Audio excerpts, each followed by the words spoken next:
Orang-orang yang membenci Jokowi dan Gibran, ini saya pikir setelah Prabowo itu dilantik dan Jokowi itu turun tahta, ini akan berhenti atau menurunkan tempo serangannya. Tapi ternyata enggak loh. Mereka ini semakin beringas, semakin brutal, dan nggak ada tanda-tanda akan berhenti. Saya pikir yang sakit hati cuman Bu Megawati. Tapi ternyata mereka ini masih belum bisa move on dan kayaknya akan dibawa sampai meninggoy nanti. Betulkah itu akan terjadi dan apa yang sebenarnya harus dilakukan oleh Pak Prabowo menghadapi ini? Karena fitnahan-fitnahan ini semakin menjadi bahwa dia akan berpisah dengan Gibran, bahwa Prabowo diam-diam akan melakukan sebuah hal yang ya merupakan pembalasan atau hal yang tidak diperkirakan terhadap Jokowi. Dan mereka percaya bahwa Jokowi dan Prabowo ini sebenarnya tidak berniat untuk bersama. Bahwa sebenarnya ini semua hanyalah akal-akalan Pak Prabowo sampai menduduki tahta dan akan menendang Gibran dan Jokowi untuk selama-lamanya. Yuk kita akan lihat sesuai dengan penerawangan saya.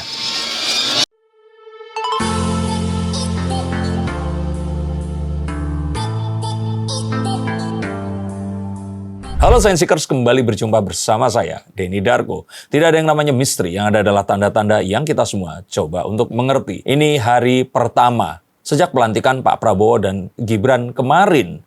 Dan saya masih melihat di konten-konten yang disebarkan oleh channel-channel yang memang mereka ini ya saya follow agar seimbang penglihatan saya. Tapi mereka ini dengan keji masih mencoba memframing bahwa Prabowo dan Jokowi itu pada kenyataannya tidak akur. Padahal sudah dari dulu, sejak 1 tahun yang lalu, mereka berusaha memisahkan tapi nggak pernah berhasil. Bahkan pernah Pak Prabowo di sini menyatakan bahwa ini sepertinya orang-orang ini yang podcast-podcast itu, dia bilang seperti itu lebih mengetahui saya dibandingkan saya sendiri. Nah, mengapa sih mereka kok seperti itu? Saya sih melihat bahwa mereka ini adalah orang-orang gagal yang nggak diajak. Mereka terbuang dari kontestasi yang ada. Saya nggak membicarakan tentang Mas Anies atau Mas Ganjar ya, tapi orang-orang yang mereka menamakan dirinya civil society, menghasut masyarakat, dan mengajak mereka untuk percaya kepada narasi bahwa sejatinya Prabowo dan Jokowi ini pasti akan berpisah, yang akan membuat Prabowo dan Gibran ini juga akan berpisah. Saya ingin melihat kembali jauh ke masa lalu. Saya mengingat ada sebuah frase kata salah kostum. Apa sih yang disebut sebagai salah kostum? Salah kostum adalah kondisi di mana kita mengenakan sesuatu yang bagus, baik, tapi kita tidak mengenakannya di saat dan tempat yang tepat. Nah, saya kira semua hal dalam hidup memerlukan hal tersebut. Ada juga sebutan seperti orang benar di tempat dan waktu yang salah. Nah, itulah yang sering dan selalu dialami Pak Prabowo hingga kemarin saat dilantik menjadi Presiden Republik Indonesia yang ke-8. Pak Prabowo ini sepertinya adalah orang yang tepat untuk memimpin Indonesia, tapi baru tepat waktu dan tempatnya itu sekarang ini. Jika orang-orang mengingat, mungkin yang tercatat itu hanya 3 kali. Saat mendampingi Bu Mega menjadi wakil presidennya ternyata gagal. Terus kemudian menghadapi Pak Jokowi di 2014 dan 2019. 3 kali saja. Yang pada kenyataannya tidak. Pak Prabowo pernah berkali-kali mencoba memajukan dirinya. Tapi bahkan dia layu sebelum berkembang menuju kontestasi yang sebenarnya. Beliau pernah maju pada bursa presiden dan wakil presiden yang akan diajukan Golkar di tahun 2004 kalau tidak salah, yang terus kemudian beliau kalah dengan Pak Wiranto, dan saat beliau pun sudah keluar dari Golkar, mendirikan partai sendiri dan maju di tahun 2009, tapi ternyata kurang 1 kursi saja. Beliau pernah mengatakan bahwa dia itu bingung pada politikus-politikus atau orang-orang politik yang seringnya ini ingkar janji. Mungkin saat itu beliau nyoba nyepet Bu Mega. Coba cari beritanya, ada banyak di mana-mana. Tapi lebih daripada itu, kebingungan Pak Prabowo ini bisa dimengerti karena sejatinya dia adalah seorang serdadu, bukan politikus. Dia hanya tahu bagaimana mencintai bangsa Indonesia ini. Sedangkan cara untuk maju menjadi presiden itu memerlukan langkah politik dan percaturan yang tidak mudah. Punya uang saja, punya partai saja, itu tidak menjamin seseorang akan menjadi pemimpin bangsa. Beberapa kali menjadi kingmaker, Pak Prabowo dianggap sebagai seseorang yang bertangan dingin. Melahirkan figur-figur seperti Jokowi, Basuki Cahayapurnama, hingga bahkan Pak Anies Baswedan sekalipun. Tapi mengapa Pak Prabowo belum berhasil? Tapi akhirnya sekarang berhasil. Kalau boleh saya simpulkan, salah satunya adalah Jokowisme yang berhasil ditemukan beliau. Saya tidak berusaha mengangkat-ngangkat Jokowi dan ngefans secara membabi buta. Tapi apa yang dilakukan 10 tahun ini memerintah, dia adalah presiden yang tepat di saat yang tepat. Jika saat itu presidennya berbeda, saya nggak yakin akan selamat sampai di tempat.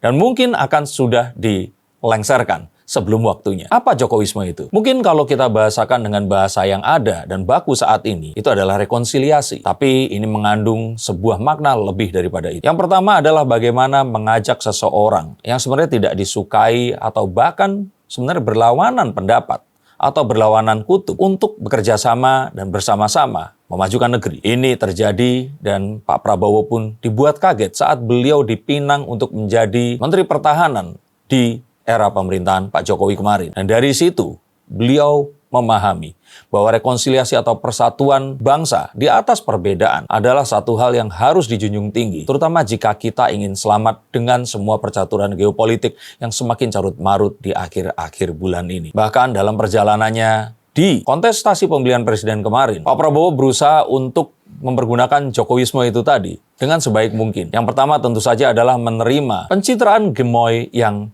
akhirnya membawa dia menjadi Presiden Republik Indonesia ini. Tadinya saya sempat berpikir bahwa sepertinya kalau beliau ini mengusung nilai-nilai yang terdahulu, yang kalau kita lihat meniru orasi Bung Karno, memancing kebangsaan orang-orang yang menonton dengan orasi yang berapi-api, yang terus kemudian sontak dirubah dengan orasi yang tetap mengusung kebangsaan, tapi lebih ringan dan sesekali memberikan atau menyelipkan celoteh dan bercandaan di dalam konten pidatonya. Bahkan hakikat Jawa yang akhirnya beliau jumpai saat debat kemarin membuat semua percaturan itu menjadi berbalik.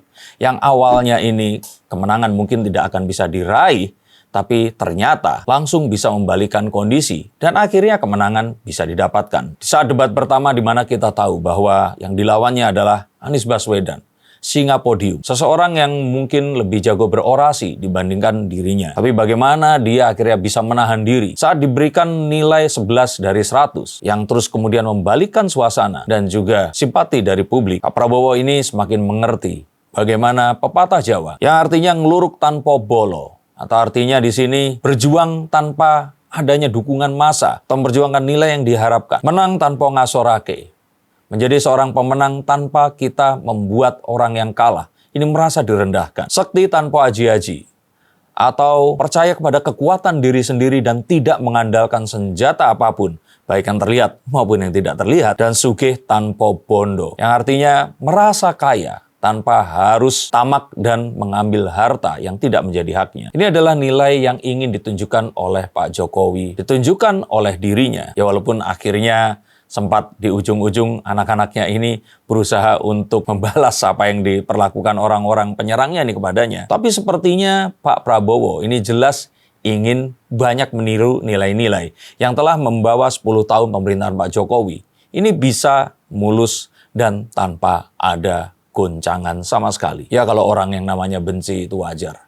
Tapi tidak ada sebuah upaya sekalipun yang berusaha atau bahkan mendekati pelengseran Pak Jokowi ini. Beliau sadar bahwa semakin diejek, ini rakyat akan semakin cinta. Dan ini pasti akan dipergunakannya sebagai sebuah strategi yang akan dilakukan dalam pemerintahannya nanti. Merangkul lawan dan berusaha mengedepankan persatuan bangsa. Dan seperti itu yang rupanya ingin dilakukan di malam setelah pelantikannya dengan berusaha mengakomodir semua orang-orang yang pernah membantunya dalam kabinet yang disusunnya tersebut. Yang saya kira ke depannya ini sepertinya akan juga mengajak lebih banyak orang lagi. Tunggu tanggal mainnya. Dan saya kira akhirnya Pak Prabowo ini mengerti bahwa persatuan bangsa dan momen Indonesia emas yang akan dibuka dengan ledakan bonus demografi yang akan terjadi tahun 2030 nanti adalah sesuatu yang tidak bisa dilewatkan. Dan untuk itu Indonesia tidak bisa poco-poco atau melakukan sesuatu hal yang baru tanpa keberlanjutan sesuatu yang sudah disiapkan sedari dulu. Maka nggak perlu untuk pura-pura sakti seperti saya bisa meramal dan mengatakan bahwa Pak Jokowi dan Pak Prabowo ini nggak akan pernah berpisah. Karena tujuan mereka adalah sama. Indonesia emas dan bonus demografi yang harus disambut dan tidak boleh ada kesalahan kepadanya. Maka bisa dipastikan jika para pembenci Jokowi dan Fufu Fafa, Anda tahu apa yang saya maksud di sini. Ini harus gigit jari sampai mereka meninggoy nanti. Karena apa yang diharapkannya, ini sekali lagi tidak akan pernah menjadi kenyataan. Silakan terus mensubscribe para influencer dan juga so-called civil society yang kalian subscribe itu. Tapi ketahuilah bahwa mereka sejatinya hanya mengambil pundi-pundi rupiah dan AdSense dari kantong kalian. Karena sejatinya mereka pun tahu bahwa hal tersebut sebenarnya mustahil untuk terjadi. Dan sekali lagi, saya katakan, kalaupun mereka akhirnya dipanggil untuk menjadi bagian dari kabinet, mereka akan langsung meninggalkan channel dan akan bergabung untuk ikut bersama membangun bangsa ini tadi. Kalau diajak. Lewat demokrasi, Indonesia bisa berdiri. Tapi lewat demokrasi pula yang beraroma kebencian, Indonesia akan buyar nanti. Terima kasih, sampai jumpa, dan salam.